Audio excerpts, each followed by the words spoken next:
So thanks everybody for being here. I can get into the details of all that. These guys are actually hitting all the highlights of the details of what's gone wrong. Basically, the town treasury was hijacked to use for things that were not good for the average person. They were good for John Bassett, they were good for some of the other people. But the idea is to get the treasury back under control and use it for what people really want. They want roads, trails, recreational facilities. I don't know how many of you know that the funding for the maintenance of the equestrian center here, which is a very popular item, was shut down by the Bassett administration. And he actually went up to Santa Fe and made them so angry that they wouldn't deal with the town of Edgewood. So now the people who pay taxes, and their taxes should be taking care of that maintenance, are out there as volunteers maintaining that facility and operating it. They have to open it, close it, the whole thing. So it's an abysmal situation. How many people here know that Edgewood has a property tax of its own on top of what Santa Fe County bills you? Okay. So when I saw that, I looked at, it was implemented under the Bassett administration. Our revenues have actually been going up. The GRT's been going up. We've got, what do they call that, withhold money? Hold harmless. Hold harmless money. And Bassett went ahead and put it in. He did it under the guise, it's about $400 a home per year. And he put it in under the guise of roads, because roads are popular. Yet in the last 5 or 6 years, nobody's paved a new road out here. So they all of a sudden there's a flurry of activity right before the election. They're waving their hands and making lots of noise about roads and trails, but nothing had happened in the last 5 or 6 years.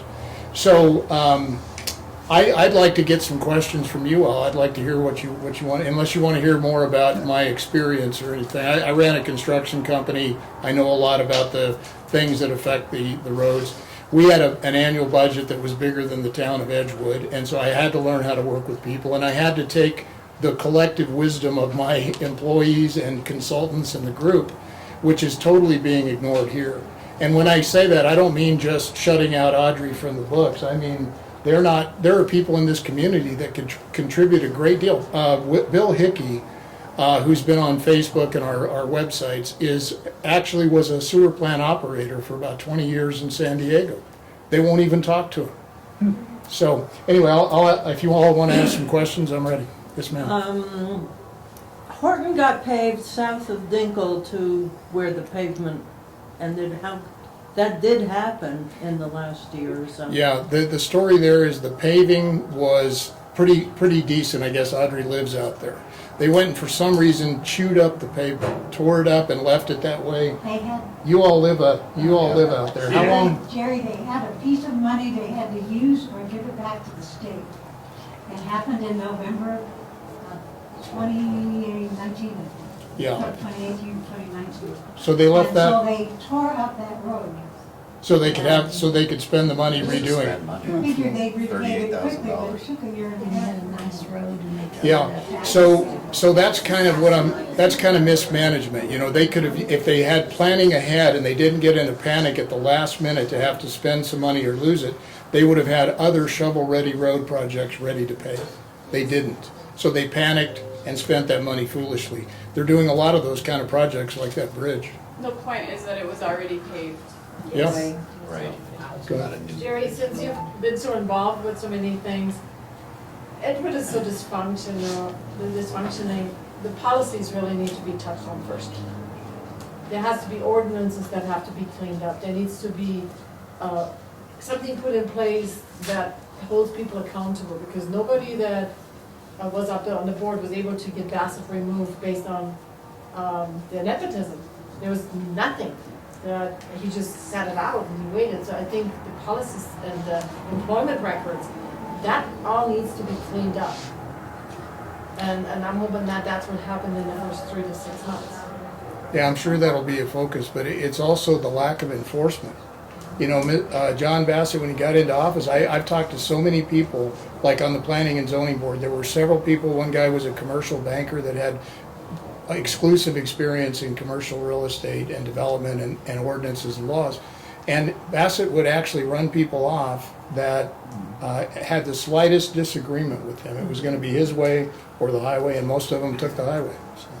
If you give us an update on, voting for all 5 commissioners or single member district? I'll do that. I'd like to, this lady's had her hand up several times, please. Thank you. I think we all know everything that's wrong currently. I am curious, what is your vision for the Edgewood of tomorrow? Well, the primary thing I believe in, and I ran my company this way, CORE operates this way, is that you use the collective wisdom of the group that is going to be most affected by the quality of life there or the outcome of a project. And you listen to that and you steer everything that direction. So for me, it's the quality of life here. What I've heard from most people living here, what's important to me and why I moved here is, it's a low density environment. And there are great views here, and there's a rural character that people really enjoy about it. So to preserve the rural character that people enjoy the most, and that it has to do with the equestrian facility, Parks and Rec contribute to that. Trails are a big deal to enjoy the rural environment, while still having what people need in terms of economic growth and development. One thing I learned, I ran the New Mexico Private Property Rights Organization for several years. That organization was a nonprofit that was set up just to protect the property rights. And what I learned is, when I was 18, I was happy to get a ratty little apartment that was super high density because it gave me the opportunity to have independence and to start to build my career, my life, my education. And then I wanted something a little bigger than that, and I could afford it, so I did that. At one time, I lived in the city because of all of the business opportunities. As I got older, I wanted to enjoy more of a laid-back lifestyle. I moved out. So, and then there's a possibility sometime I'll move into a condo because I don't want to maintain my yard. So we really need all of those segments for the population. You have to consider all of those. My personal wishes, probably I'd be happy if Edgewood never changed an iota, because I'm happy here. But I understand and recognize that people in different demographic and age groups have different needs, and those all have to be addressed. Thank you. Oh, so the update. CORE has been working diligently on trying to preserve our right for at-large voting, primarily because people want that. And they've been doing everything they can, Abrams and Hawley, to avoid that, to go agency shopping to the AG, to try to get a no answer, you can't do at-large voting. They didn't get it. They went to the Secretary of State, they didn't get it. They've gone to the county clerk now. So we've been communicating with the county clerk. It's going to come down to her. She is going to print those ballots soon, and the way that she'll print them is either with 5 commissioners on them for everybody, or she'll print your commissioner in your district, the candidates in your district only. So we've been staying in touch with her, and I just got an email from her today, and she said that she's waiting on a proclamation from the Secretary of State's office, excuse me, and then she will see if she can continue without adjudication, is the way she put it. The courts are the last resort that the founders set up in the checks and balances to preserve the rights of the people and the voice of the people, and if their elected representatives are not paying attention. So that's happened way too much in this town, but it's had to happen. It was always the last resort, and they push you there. They won't follow the law. They wouldn't do it for even the right of people to speak at public meetings. It's unheard of. So that may happen, and we don't know yet. We'll find out sometime this week. She's expecting to hear from the Secretary of State. When I say she, I mean the county clerk who is running this election.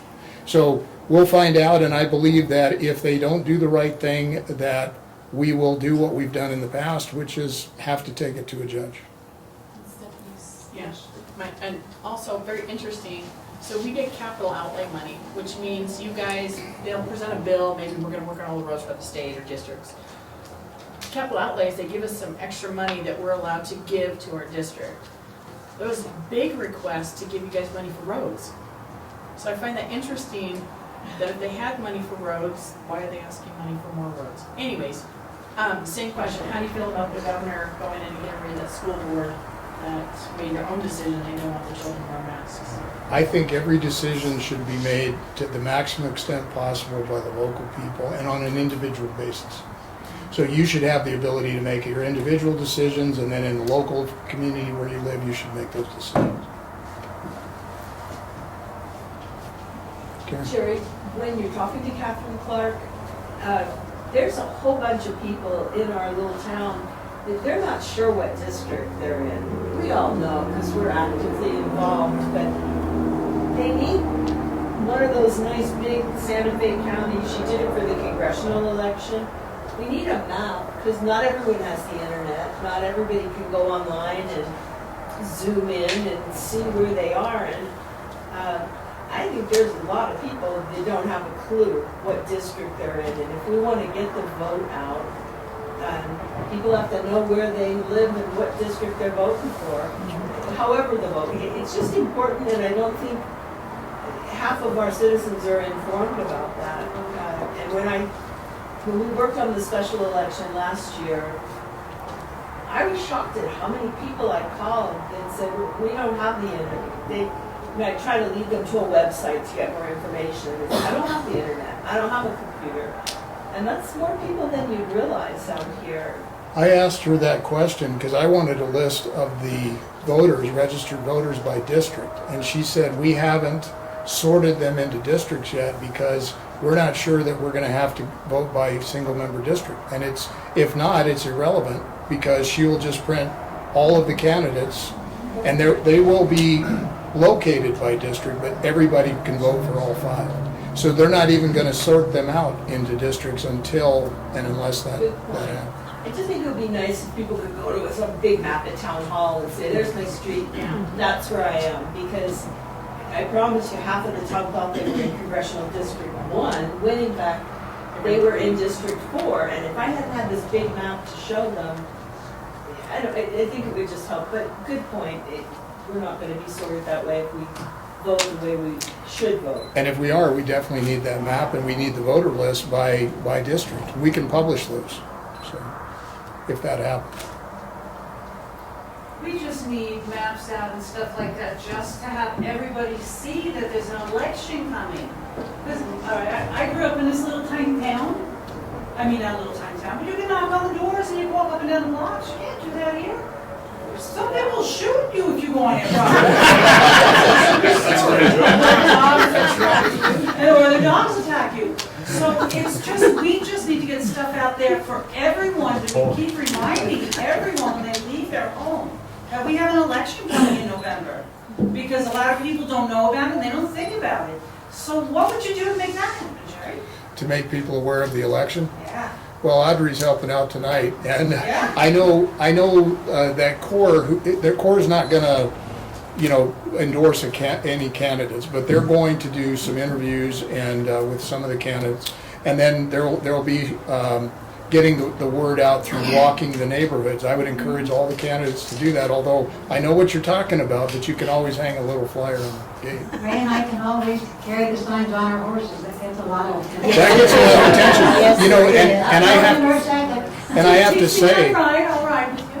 And I have to say, CORE did an outstanding job in getting the word out on the special election. We had big signs, we had little signs, we had Ray and Martha on their horses with banners. We had people walk in the neighborhoods, we had people on phone banks talking, and the turnout showed it, 300% of normal turnout. I just got to say one thing too about this phony baloney idea of Glenn Felton that there's the silent majority, because Abrams has used that too. And Abrams at one point said, well, yeah, there were all these people that voted in the special election, but I want to hear from those that didn't. Because we're not sure, they might go the other way. So the idea, you could ask Abrams, he only had about 300 people vote for him. So does that mean that the other 3,700 that we didn't hear from actually would have voted against him? You know what I mean? It's a silly argument. Any other questions? One little U-turn. I really appreciate your comment. But our other colleague talked about personnel. And you and I, or employers, know that that's the most critical link in the operations. And you can't have it unless you got good personnel policies, procedures, because you lower the risk factor for issues later on down the road. Or would that be a high priority that the council would look at this time, come back and rebuild the policies and procedures? Because we have lost a lot of good people. We have, and I think they've been run off. I remember talking to former Mayor Sturley, who said that he got appointed to the library board, and he got kicked off. And I said, well, what did you do? What'd you get kicked off for? And he said, I had an idea. So this town has been hijacked under absolute control to the point where they ran off all the people who could have contributed in favor of those that would absolutely do what they were told, even if it was against good judgment or morals or ethics. And we've seen that. I mean, we've got a laundry list of things after the investigations we've done and sent in lots of public information requests and got them back. There's things that have happened in this town with these employees that should never happen. And you or I would have fired them like that. Absolutely. I mean, that's just, to me, such a critical element. Yeah. You get that foundation made, that's your cornerstone, then all the other long-term moves that you would do gradually is when you start feeding those in, but you gotta go back to the core. I agree. Any other questions? Yeah, I've got one. Yes, sir. So, when you got this little toggle up front on this little timber thing, with this little wood hammer, why doesn't the chief of police step up and say, try to take control? Because they got out of control. Well, yeah, he's appointed by the mayor or the pro tem mayor, and in the council mayor form of government, one person has way too much power and authority, and that's one of the reasons. It's very difficult when you have 5 people on a commission for any one of them to be lobbied by, or to have enough sway to favor one employee over another or get that kind of control, which is one of the reasons CORE advocated for that form of government. And I want to say something else.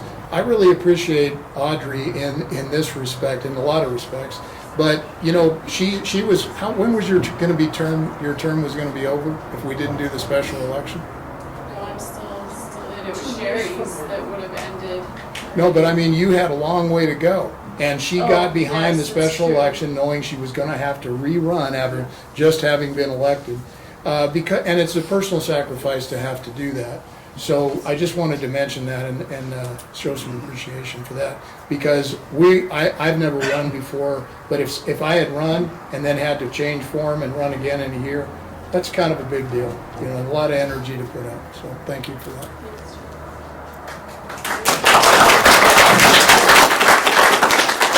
Any other questions? I'll surrender the floor. Okay, thank